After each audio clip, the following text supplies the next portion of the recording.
사랑하는 교우 여러분, 주님께서 주시는 선한 마음으로 충만하시기를 기도합니다. 오늘 열왕기상 본문에는 주님께서 이사 가시는 날입니다. 우리 한 번쯤 다 이사를 해보셨죠?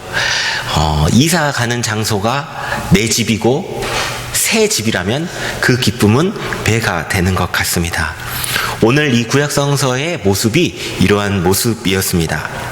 하나님께서 다윗에게 성전을 지으라고 말씀하신 것도 아니었고, 하나님이 그다지 성전이 필요로 한 것도 아니었습니다. 그런데 왜 성전은 건축되어진 것이었을까요? 그것은 바로 하나님을 섬기는 다윗 왕의 고백과도 같은 것이었습니다. 다윗이 살아오면서 하나님을 상징하는 언약궤를 보았는데, 이스라엘의 역사 속에서 언약궤는 타 민족에게 빼앗기고 때로는 방치되고 무관심해져 있던 그 역사를 참회하고자 가장 이 세상에서 아름다운 하나님을 모시고자 한다. 이것이 그 다윗의 비전이었습니다. 그러나 이 비전은 다윗이 생각하기에 자신은 전쟁을 많이 치러서 하나님이 만드신 생명에 해를 가한 죄인이다라고 생각을 했습니다. 그래서 아직 피를 흘리지 않는 자신의 아들이 이 대업을 완수해 주기를 바랬죠. 그리고 하나님의 성전은 무려 7년 동안 건축하게 되었습니다.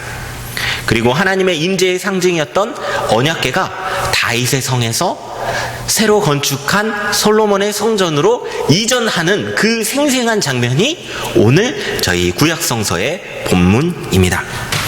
그래서 이스라엘의 모든 남자들을 다 불러 모아놓고 각 지파를 대표하는 장로들과 또 제사장들이 모여서 하나님의 언약궤를 들쳐매고 행진하려고 합니다. 너무 장엄하지 않습니까? 그러면 그 언약궤를 쥐고 메고 성전으로 들어갈 때 가만히 있겠습니까? 아니죠. 진짜 마음을 다하여, 뜻을 다하여, 정성을 다하여 하나님을 예배하고자 합니다. 그래서 양과 소를 셀 수 없이 기록될 수 없을 만큼 그가 가는 길에 하나님의 언약궤가 지나가는 곳곳마다 예배를 드리기 시작합니다. 얼마나 뜻깊습니까? 감히 이 세상에서 모실 수 없는 하나님을 이 세상에서 모신다고 하니 너무나도 감사하지 않겠습니까? 그리고 솔로몬은 이렇게 말합니다. 오늘 읽었던 저희의 본문처럼 이방인이나 유대인이나 상관없이 이곳에서 진심으로 참회하고 기도하면 하나님께서 들어주실 것이다. 그리고 이곳은 우리의 역사 속에서 하늘과 땅이 하나 되는 거룩함의 성전이다. 하나님의 집을 말하는 것이죠. 너무 아름다운 고백이었습니다. 실제로 건물이 필요해서 성전을 만든 것도 아니었고, 자신의 죄를 참회하고자 하나님을 모시고자 하는 그 고백으로 이 성전의 이야기는 출발했습니다. 그리고 이 하나님께서는 이 첫 마음을 너무나도 어여삐 보시고 이렇게 말씀하십니다.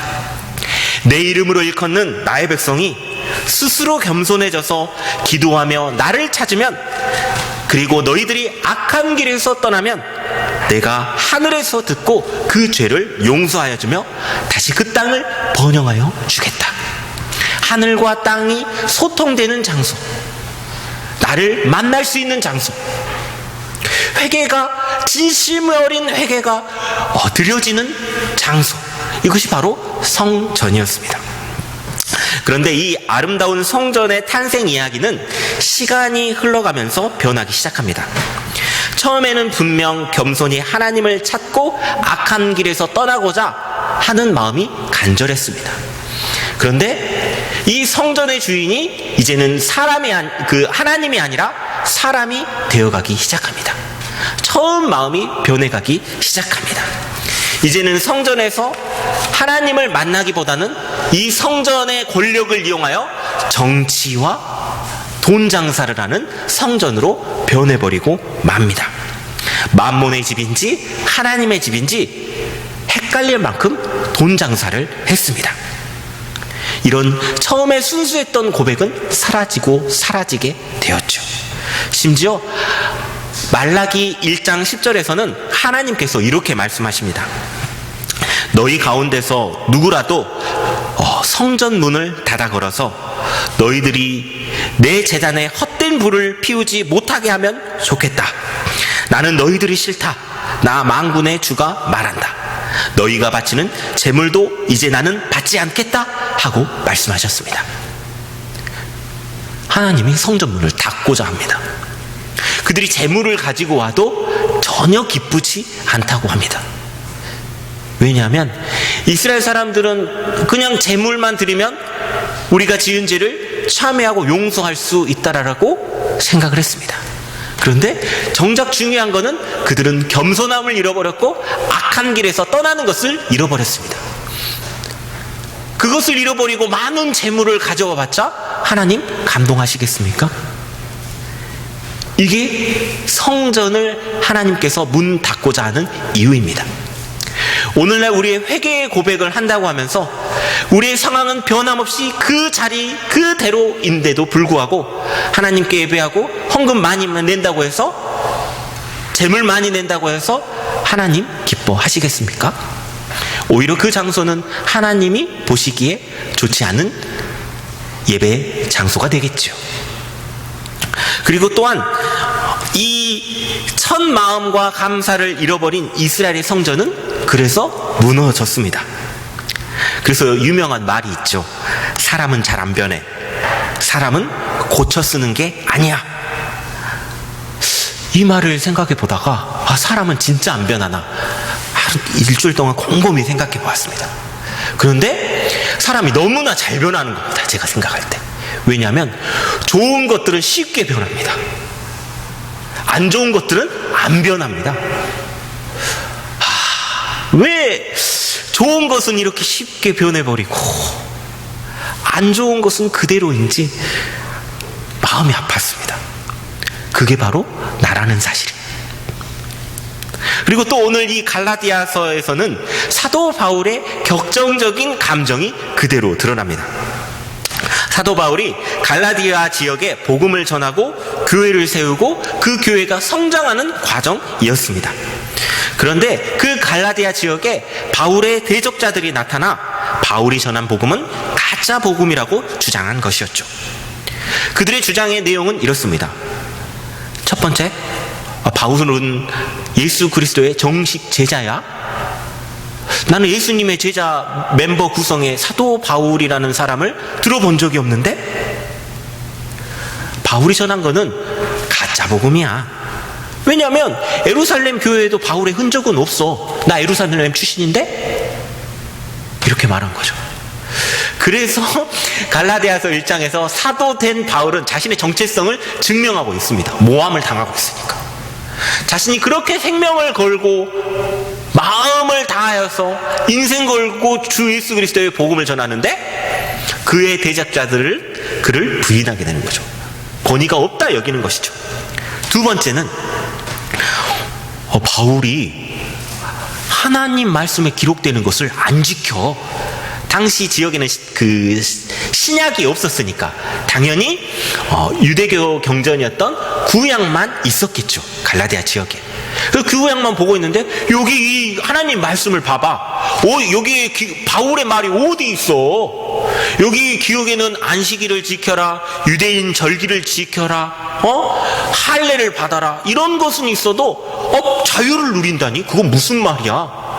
오히려 더 하나님 말씀을 지키기 위해서 정결법을 그리고 계약법전을 하나님의 율법을 더욱 지켜야 예수 그리스도를 만날 수 있지. 아니 여기 하나님 말씀에도 없는 것을 왜 지켜야 돼? 라고 말을 했죠. 그럴듯하지 않습니까?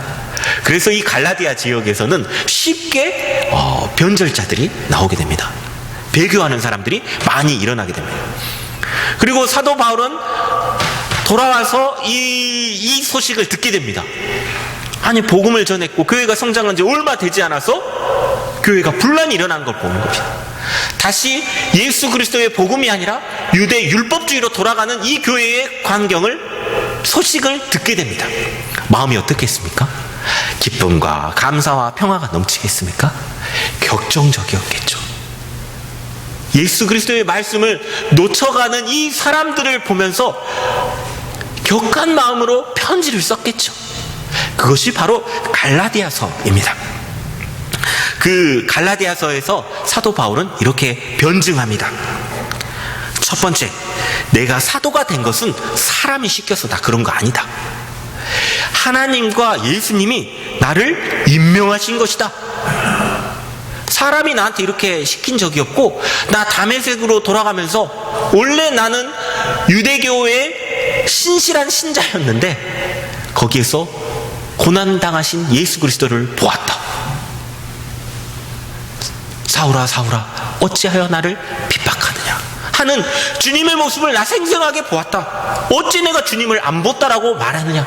나 하나님과 예수님이 임명한 사도가 맞다. 그리고 두 번째, 와, 너희들이 이렇게 복음을 빨리 저버릴 줄 몰랐다. 다른 복음에 쉽게 넘어가는 줄, 와, 난 이렇게 놀랄 수가 없다. 그런데 실제로 다른 복음이 있는 것이 아니다.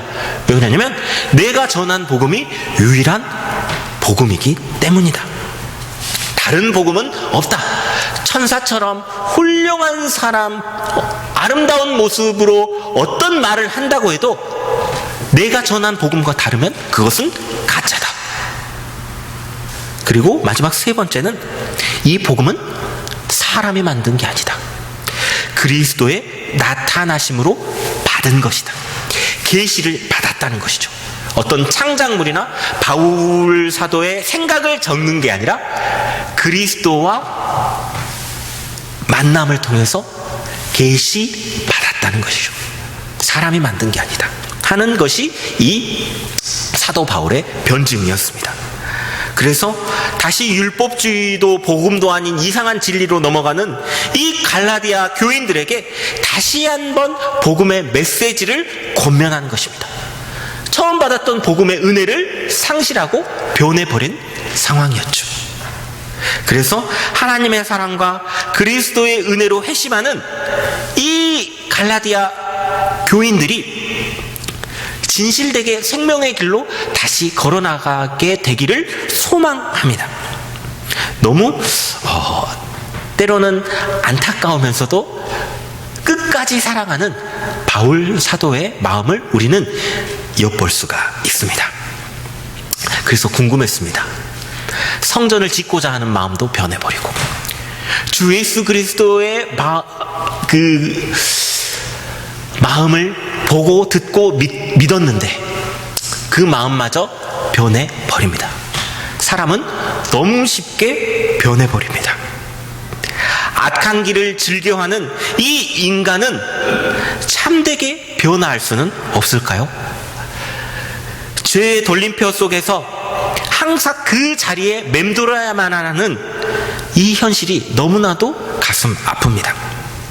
우리는 새롭게 거듭나고 싶은데, 새롭게 정말로 마음을 꽉 붙잡고 처음 그대로 그 모습으로 하나님께 나아가고 싶은데 우리는 날마다 쓰러집니다.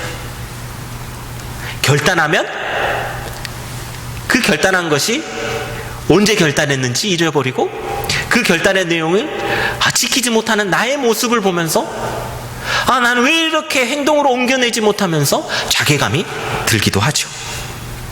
그러나 성령께서 분명히 말씀하십니다. 그리스도 예수 안에서 생명을 누리게 하는 성령의 법이 당신을 죄와 죽음의 법에서 해방하여 주었습니다. 우리가 변하지 않는 이유는 죄의 사슬에서 매여 있다라고 생각하는 강박 때문입니다. 내가 무엇을 해야만 하지, 내가 열심히 선한 일을 해서 봉사를 해서 하나님 기뻐하시는 행동을 해서 죄의 사슬을 끊으려고 노력하는 것입니다. 그러나 그게 끊깁니까? 안 끊깁니다. 그 사슬은 내 의로 끊는 것이 아니라 그리스도께서 끊어주신 것을 믿는 것입니다. 내가 끊어준 것이 아닙니다. 우리 주님께서 율법의 사슬을, 죄의 사슬을 끊으셨습니다. 믿으십니까? 이것이 바로 복음입니다. 더 이상 죄의 노예로 사는 것이 아니라 하나님의 자녀로 살아가는 겁니다. 하나님의 자녀로 살아가는 것은 무엇입니까? 내가 열심히 아둥바둥 계약서 그대로 지키는 주종 간의 관계가 아닙니다. 계약서 지킬 필요가 없습니다. 사랑으로 누려갑니다. 자유 안에서 살아갑니다. 우리는 강제적인 계약을 지키는 사람들이 아니라 하나님의 자녀되는 특권을 누리는 사람들입니다. 이 자유의 은혜를 누리시기를 권면합니다. 스마트폰을 사용하는 사람이 옛날에 내가 삐삐 쓸 때가 너무 좋았지, 삐삐삐 울릴 때 번호 볼 때 너무 좋지 않던가 하면서 스마트폰을 포기하고 삐삐를 다시 사용할 사람은 없을 겁니다. 그 삐삐를 생각할 때 그땐 그랬지라고 생각을 하겠죠. 이게 우리 모습이 돼야 됩니다. 우리 옛날에 죄의 노예로 살았지. 옛날에 우리 율법을 지키려고 얼마나 바둥바둥 애썼는가, 이렇게 회고하는 겁니다. 그때 기억은 내려놓고 이제 새 삶을 살아가야 됩니다. 그 새 삶은 주님께서 이미 우리에게 주셨고, 그 주신 그 자유로 말미암아 우리가 살아가야 합니다. 이 첫 마음을 잃어버리면 우리는 주님께서 주시는 은혜와 자유를 망각하게 되는 것입니다. 내가 하나님의 자녀가 된 이유가 뭡니까? 내가 주일 성수를 열심히 해서, 감사헌금을 특별히 많이 해서, 교회 봉사를 많이 해서, 아니면 사회적 순기능을 많이 실천해서? 아닙니다. 우리가 하나님의 자녀가 된 것은 그분의 은혜로 말미암아 우리가 거듭났기 때문입니다. 이 사실을 망각하면 다 안 됩니다. 우리는 여기서부터 우리의 삶이 출발해야 하는 것입니다.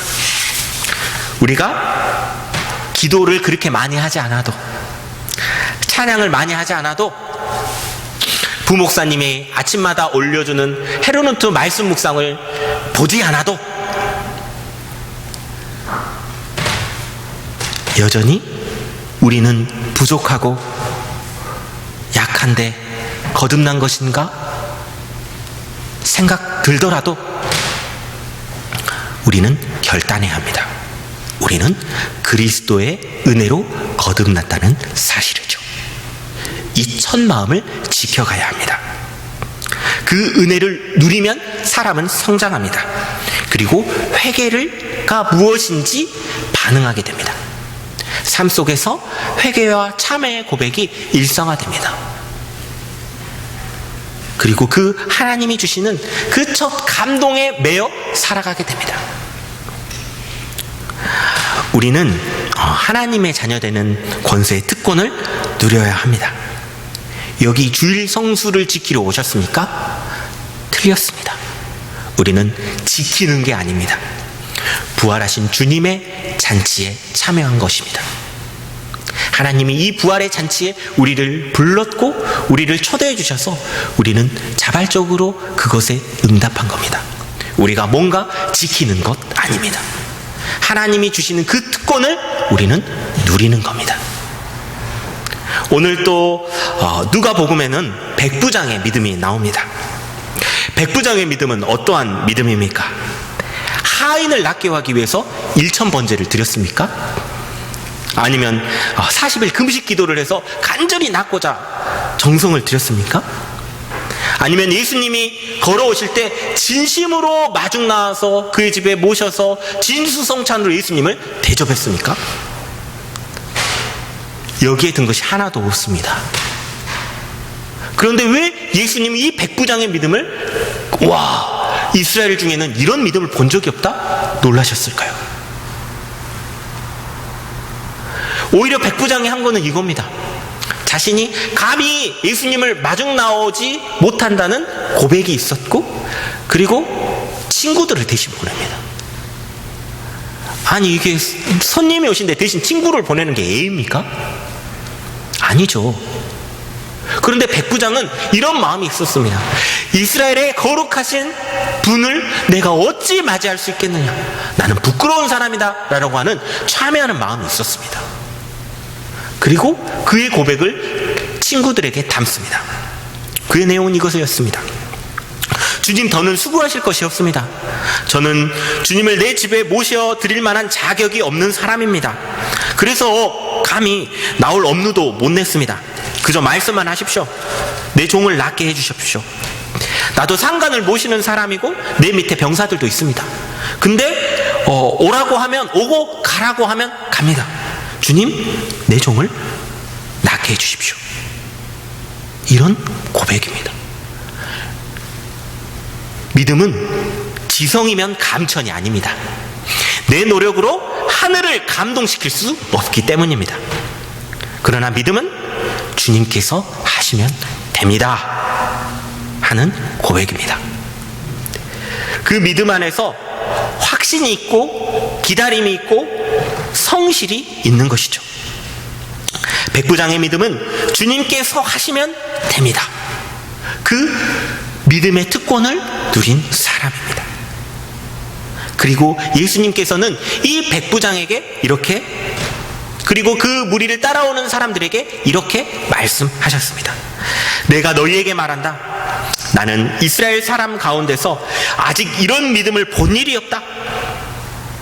놀라게 되는 것이죠.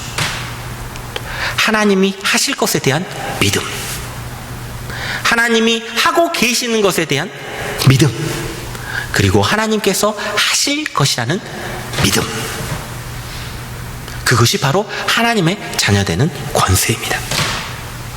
이런 믿음의 권세를, 믿음의 특권을 어찌 누리지 않겠습니까?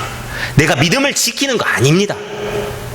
내가 열심히 해서 믿음을 수호해내는 것이 아니라 하나님이 주시는 그 믿음을 마음껏 누리는 겁니다. 이 은혜를 누리지 않으면, 사용하지 않으면 잠들어버린 마일리지와 똑같습니다. 그냥 잊어버립니다. 아, 그런 게 있었나? 그래서 첫 마음을 잃어버리게 되는 것이죠. 그리고 그 마음이 변하게 돼버리는 가장 큰 이유는 내가 그것을 사용하고 있지 않기 때문입니다. 첫 마음을 지키십시오. 그리고 하나님의 자녀되는 권세를 누리십시오. 주님이 하셨습니다. 그리고 주님이 하고 계십니다. 또 주님이 하실 것입니다. 믿으십니까? 그것이 아멘입니다. 아멘의 뜻은 무엇입니까? 그렇게 될 줄 믿습니다. 그렇게 될 줄 믿습니다. 이 아멘의 고백으로 하나님의 자녀된 권세를 누리시기를 간절히 축원합니다. 일그러진 첫 마음을 회복하려면 하나님이 주신 것을 누리셔야 합니다. 나에게 주시는 말씀을 누리는 하나님의 특권. 하늘의 어떤 권세도 주님의 사랑으로부터 끊을 수 없는 특권. 보이지 않는 믿음을 실제로 누리는 특권. 이 특권을 누리십시오. 물건을 살 때 어떻게 할인받을지 꼼꼼히 따져보지 않습니까? 그런데 왜 하나님이 주시는 놀라운 권세와 은혜를 따져보지도 않고 사용하지 않으십니까? 이 은혜를 누리고 산다면 우리의 첫 마음은 회복될 것이며 첫 마음은 그대로 순수한 믿음으로 하나님께 드려질 것입니다.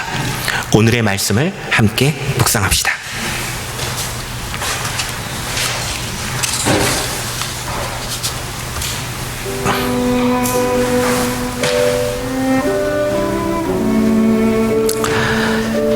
그를 맞아들인 사람들, 곧 그의 이름을 믿는 사람들에게는 하나님의 자녀가 되는 특권을 주셨다.